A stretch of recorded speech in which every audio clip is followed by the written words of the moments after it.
Yeah. It's Ian. On KiSS 91.7. You know him from his massive songs Swear to God and Wish You Well, which you hear right here on KiSS 91.7. He's got a brand new EP out, and he's playing at Union Hall this Saturday night. It's Famba here in studio. I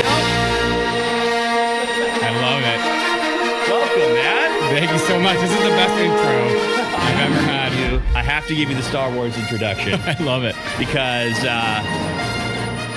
I hear that your name Famba, let me just turn that off, it's distracting, but your name Famba actually, it comes from the Star Wars universe. Is that true? It does, yeah. So I bounced through a couple different names when I first started out, and then I was watching Star Wars, and this was around the time where I was like thinking of a new name. Yeah. And then I went on the Wikipedia, and I looked up what one of these creatures were, and then it was a Famba, so I just kind of stuck with it, and I was like, I love Star Wars, so I might as well pay tribute. But I took an AOA to avoid any copyright. So. Well, perfect. Yeah, yes. there was 2 A's in the Star Wars universe. You don't want Lucasfilm coming after you with that Disney litigation. now. Well, congratulations on all your success over the past couple of years, man. I mean, your music's just been amazing, and your new EP, Wishes Volume 1, just released, last week, wasn't it? Yeah. So how's that been so far? How's the response been? It's been incredible, actually. The fan reception has been so awesome, just to hear what everyone's favorite songs were, and everyone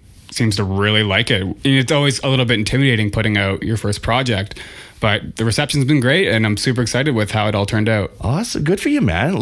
Some of the reaction, what does it feel like when you go on and read some of the comments? Like I saw on YouTube, legit gives me goosebumps. Absolutely amazing artists. Other comments like, this is amazing. TikTok better do its thing. I hope so.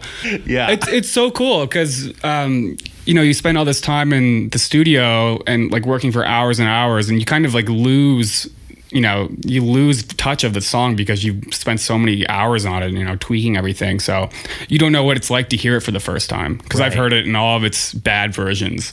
So I don't know. It's awesome. It's so cool to hear what everyone thinks. And I would imagine at some point, not that you become deadened to the song, but it's just kind of you get fatigued to it for sure. Fatigued, yeah. Yes. Yeah. So kind of, I guess hearing it and seeing it through that fresh perspective of people who are hearing it for the first time must be a cool feeling. It kind of gives you a little bit more life on the music, because I've heard them a million times. Right. So it's cool to hear the fresh ears on it. Yeah.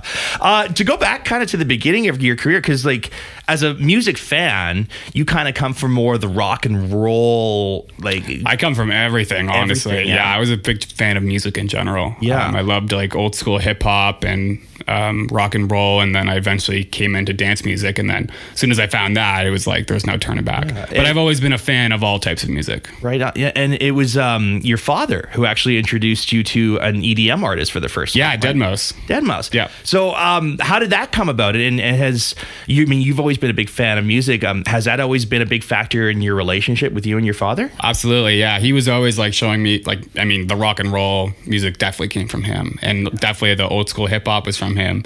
So he was always introducing me to music, and he was my plug for music kind of thing. Yeah. So when I started doing music, he was the one who encouraged me the most, because he played guitar, he played drums, he was in a band, so he really did encourage it. So it's nice to have someone in the family that encourages you to do music, because it's a bit of a hard career to get into, Yeah. especially with the parents.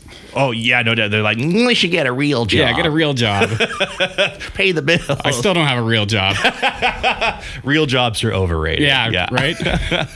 And you grew up in Halifax, Nova Scotia. Yep. East Coast music. I mean, the culture. I mean, my family's from the East Coast as well, and I mean, music permeates into the culture there. So, was that a big kind of influence on you growing up as well? Just having that kind of that fabric around Yeah, you? absolutely. Yeah. Well, there's so much great music happening on the East Coast, so it's hard not to take inspiration from it. Yeah. But getting to work with a lot of these people that might not necessarily be in my genre really did help kind of shape my sound, because Swear to God and a lot of the new songs from the EP are definitely a little bit folk inspired.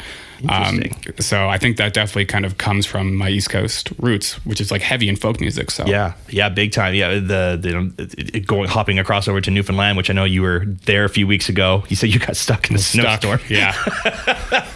And you're heading back to Corner Brook in a couple of weeks. Yeah, I don't know if I'm going to be able to get out, but fingers crossed. Yeah. Have they screeched you in ever at any point on the island? I actually got screeched in with the Loud Luxury guys.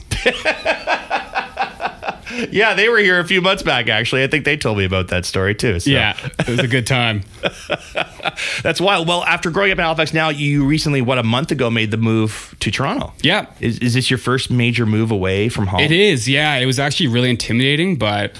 when I got there and like after I was there for a week, it kind of started to feel like home. I got moved in, got my studio all built and made some new friends, got to reconnect with some people. So yeah, it's been great. That's good. Yeah, you're loving the big city life and everything. It's awesome. And I live right downtown, so it's cool. Like, because I used to walk out and like see nothing in Halifax. Now it's like skyscrapers. So it's a nice change of pace. That's good. Anything that you're maybe not liking so much about city life or missing from home? I definitely miss my friends and family and my girlfriend the most. It's tough moving and like kind of leaving everything behind. Yeah. But it's a necessary step. So your girlfriend didn't make the move with you? Or? She is eventually. She is when she's done school. Oh, so, okay, fair. In like April. Oh, good. Yeah. That's exciting. Something to really look forward to. Yeah. Well, I mean, that beyond the new EP. So again, Wishes Volume 1, which is it's online and streaming now. I mean, so many exciting stuff when you release your first EP like this. So like what else is coming up around the corner as you're riding this wave so far? So I'm actually starting the next project right now. I've been working on it for a little bit because I've had the EP finished for a couple months. So now I'm on to the next one. It's always that hurry up and wait. Like, oh, okay, it's finally out. And you're and I mean, like, I like to constantly try to be creative. So, if I'm not making music, I feel like there's a void in my life. So I'm happy to be back and, like starting the new project. I've been looking forward to this because the first one was kind of just a collection of songs I was working on. And then now this next one will be definitely more motivated and driven for like a certain sound. So I kind of know what it's going to sound like before it even happens, kind of thing.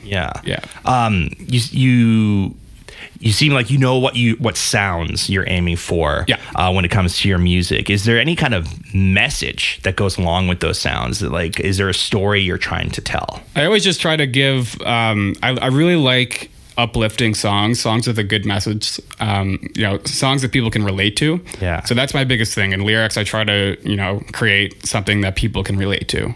Yeah. Well, I swear to God, I mean, I can't tell you how many texts we've gotten I've been looking for salvation in a bottle.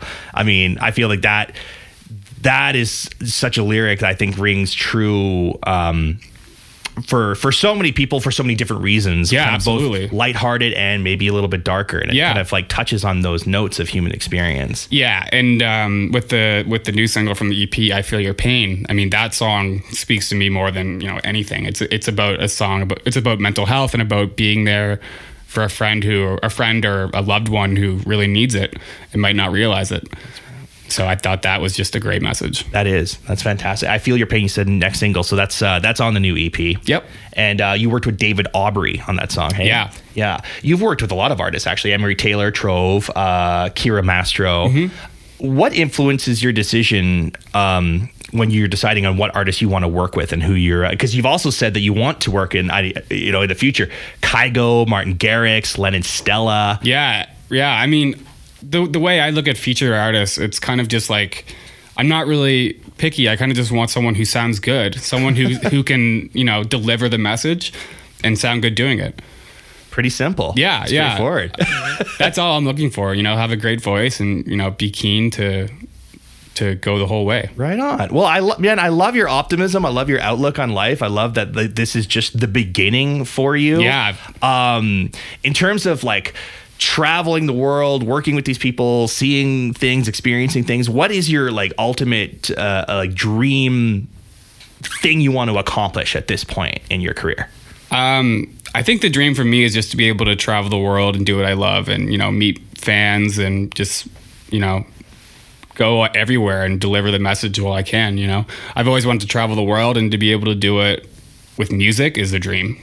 Absolutely. Well, congratulations on all your success so far, man. You're going to have a lot more in the future. Thank you so much. And we're really excited to see you just kill it live, opening up for Young Bombs this Saturday night at Union Hall. The details, of course, are at KiSS917.com. And Famba's new EP, Wishes, Volume 1, it's streaming right now. And thanks so much for coming by the studio, man. Thanks for having me. May the force be with you. I feel your pain.